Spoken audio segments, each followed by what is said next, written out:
വടകരയിൽ bomb dog സ്ക്വാഡുകളുടെ സംയുക്ത പരിശോധന. വടകര പുതിയ ബസ് സ്റ്റാൻഡ്, പഴയ ബസ് സ്റ്റാൻഡ്, റെയിൽവേ സ്റ്റേഷൻ എന്നിങ്ങനെ പൊതുജനങ്ങൾ കൂടുന്ന ഇടങ്ങളിലാണ് സുരക്ഷാ പരിശോധന നടത്തിയത്.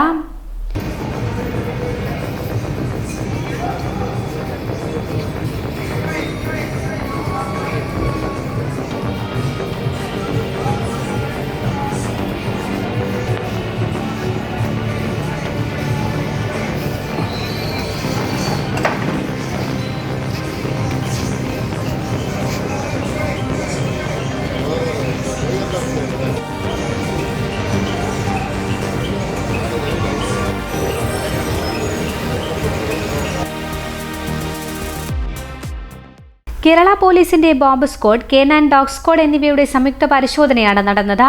ബോംബ്, മറ്റ് സ്ഫോടക വസ്തുക്കൾ എന്നിവ കടത്തുക, സൂക്ഷിച്ചു വച്ചിട്ടുണ്ടോ എന്നിങ്ങനെയുള്ള കാര്യങ്ങൾ പരിശോധിച്ചു. സ്ഫോടക വസ്തുക്കൾ കണ്ടെത്തുന്നതിൽ പ്രാവീണ്യം തെളിയിച്ചിട്ടുള്ള K9 സ്ക്വാഡിലെ കർണാടക മുതൽഹാൻ വിഭാഗത്തിൽ നിന്നുള്ള സീത എന്ന ഡോഗാണ് പരിശോധനയ്ക്കുണ്ടായിരുന്നത്. അയോധ്യയിലെ ബാബറി മസ്ജിദ് തകർക്കപ്പെട്ട ദിനമാണ് ഡിസംബർ 6. ഈ പശ്ചാത്തലത്തിലും തദ്ദേശ തെരഞ്ഞെടുപ്പ് പശ്ചാത്തലത്തിലുമാണ് പരിശോധന. മാഹിയിലും പരിശോധന നടത്തി.